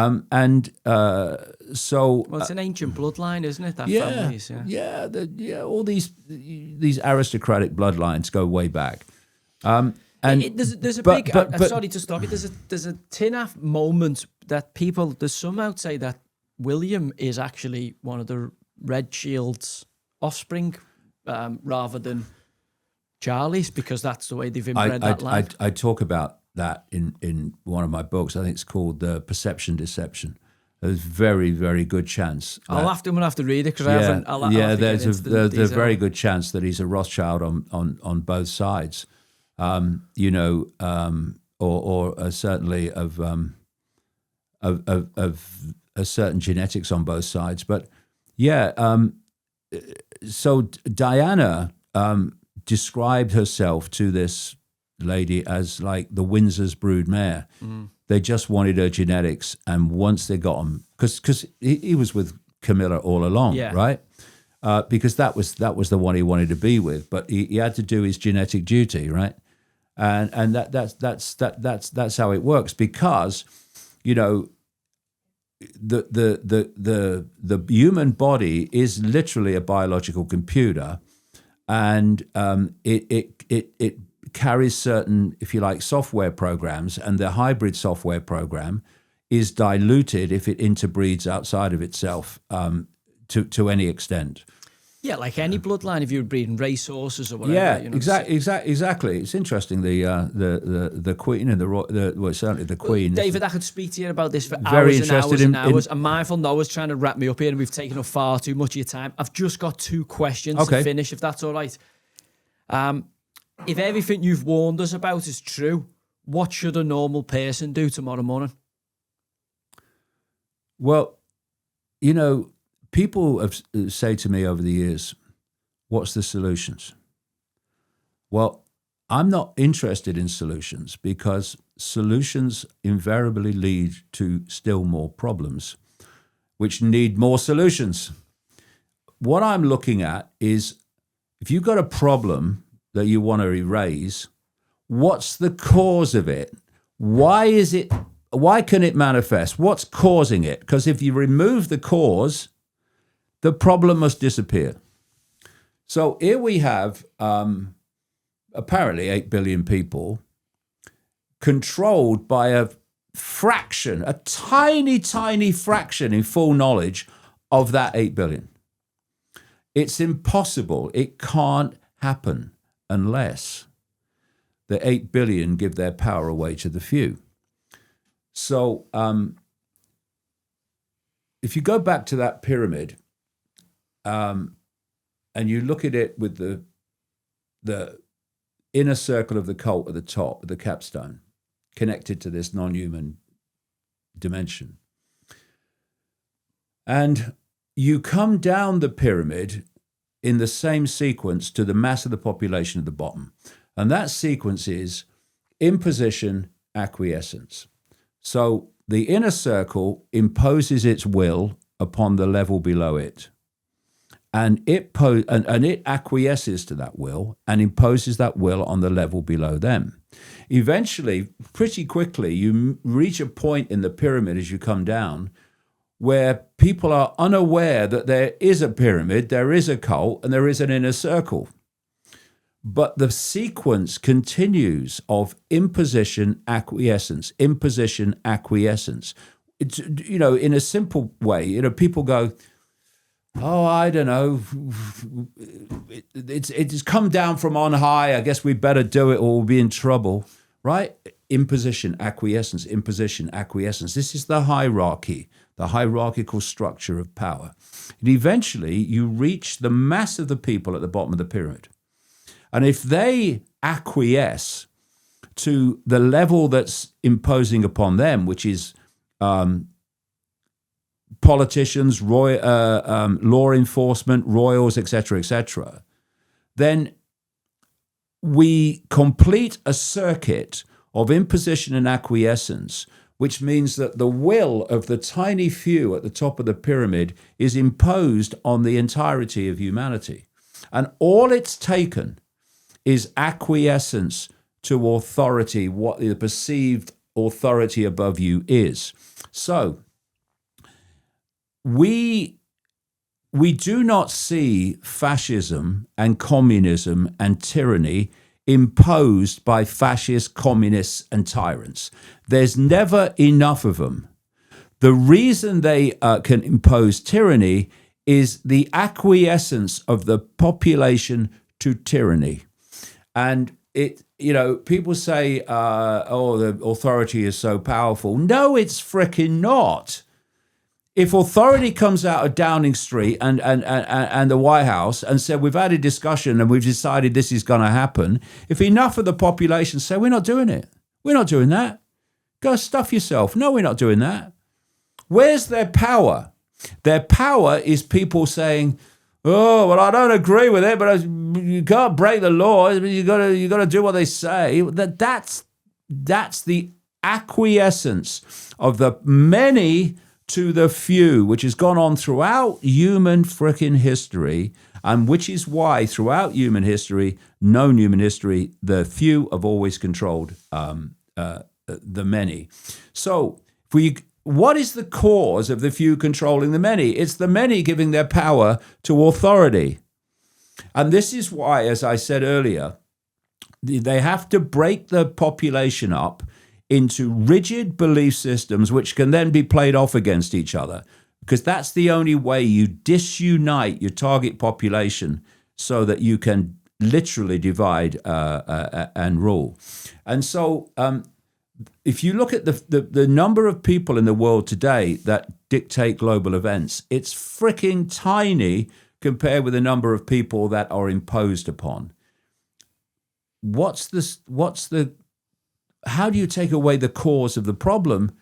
You stop fighting among yourselves on irrelevant frickin' fault lines of division.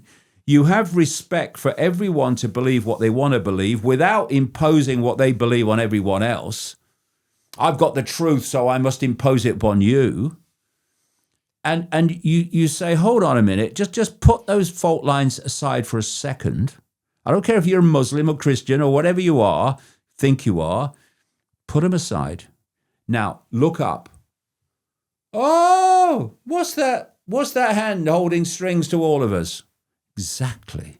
So if we can just focus our attention upon that force which is playing us all, and we can unite in relation to that force, we can bring this to an end over frickin' night. We really, really could, by refusing to cooperate with our own enslavement. Wonderful example now. Starmer wants to bring in this digital ID, which is part of a digital currency and a massive AI control system. It's being introduced all over the world because it's globally coordinated. But if people in this country said, we're not doing it, we're not having a digital ID, and companies said, no, we're not going to impose a digital ID on anyone, go stuff yourself, no power. The power that is imposed upon us is the power we give to authority, and it's got to stop. And, I remember when I spoke at the Oxford Union once, a few times, but on this one occasion, they give you a bit of soup beforehand in some hotel. I spoke there, yeah. Oh, you spoke there, have you? Yeah. And there's I didn't get the soup, I don't think. Yeah, there's a few people, very nice. There's a few people sitting around the table. And there's this young lad, we used to call them in the BBC young fogies. I worked on Newsnight for a while, and we used to call them the young fogies. They used to come out of university, is kind of into the lower levels of the production. And they were like 24 going on 68, you know what I mean? Young fogies, we call them. But he was a young fogey. And what he couldn't grasp was any structure of society that wasn't hierarchical. He couldn't understand how it could possibly work. But it works because what you say to politicians is we're only going to cooperate with what we think is right. And we're also going to expand our perception of right and wrong from what affects us to what affects other people. So I think it was Martin Luther King who said that injustice anywhere is injustice everywhere. And what tends to happen, if you remember that the poll tax in the Thatcher era, she introduced this deeply unfair frickin' tax. And crucially, what it did was affect the working class, because normally, anyone who's not working class, when the working class is affected, it's like, what, working class, great unwashed, nothing to do with me. And the working class, when the middle class or whatever is affected, go, oh, bloody middle class, bloody snobs they are, nothing to do with me. But what this poll tax did was affect the working class and the middle class. Wasn't you one of the first people to go to court for opposing that? I was, yeah. I was actually among. I know what it's like to be one of the first in court for something. I actually, you're bringing back so many memories in this chat. I was the first court case of the poll tax refusers was actually in Newport, Isle of Wight, and I was on the roster. So again, what can just to sum it up in as simple as we can, because I'm mindful of taking up too much of your time.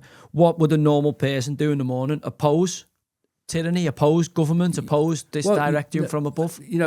We don't have to fight the system. The system wants us to fight it because then it can justify the rules of imposing even more tyranny. We just cease to cooperate with it. And imagine, for instance, that people during COVID refused to wear masks. Okay, which I did. So in the end, yeah. Who's going to impose it on millions of people? I'll give you a wonderful example.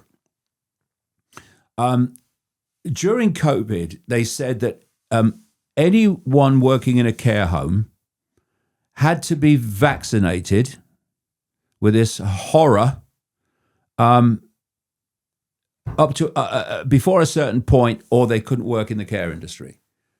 Not enough people in the care industry said, no, we're not doing it. So they got the sack, and others that remained had the jab.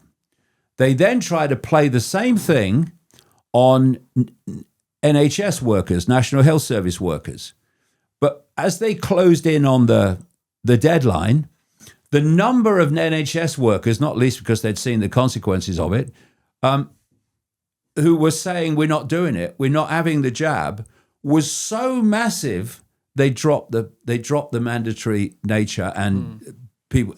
Now, and during COVID, when it first started, people, and the restrictions first started, people started to protest. And there were only a few of them, and the police moved in, and it was easy.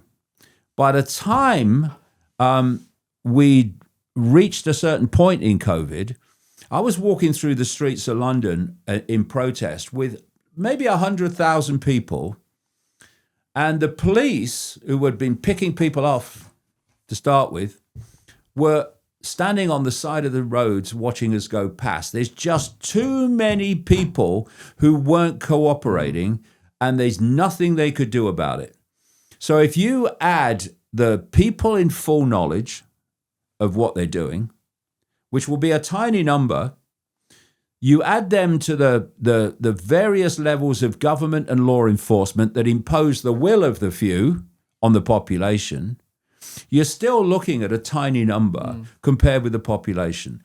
People, put the fault lines of division down, put the fault lines and limitations of rigid, unquestioning belief down, and let's just focus on the force that has us all in its gun sights and realize that we collectively have had the power all along. We've just been tricked and kidded into giving it to the few. So take it back. No, we're not doing that. We're not having it. And then we'll see where the power has been all along. And it's with us. But the trick is to trick us into believing that it's with the them, the few. And that confidence trick is why the few have always controlled the many. And will go on doing so until the many suss where the real power has always been. Last thing from me. What's the one thing you want remembered about you when the dust settles? Couldn't care less. Couldn't care less. As long as this this system comes down, this control system comes down, and the kids, the grandkids, live in freedom rather than unbelievable levels of tyranny, which is what's planned. I don't care how people remember me. I'm not bothered about being remembered. I'm bothered about humanity regaining its freedom, and as a result of that, and even the freedom is a result of remembering our true identity. We are not human. We're having a brief human experience. We're not subject to some judgmental, fearsome freaking God that we must be God-fearing about. We are consciousness. We are part of an infinite state of awareness. And when you remember that and you self-identify with that, bingo, everything changes. And it doesn't matter whether people remember you.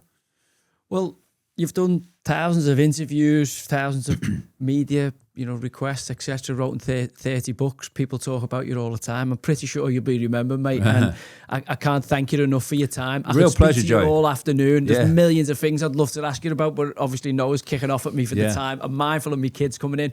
But David Icke, thank you so much. And hopefully I get to sit down and have a gab with you again. Oh, cheers. Thank Cheers, you. Joey. Thanks a lot, mate. All the Thank best, you. mate.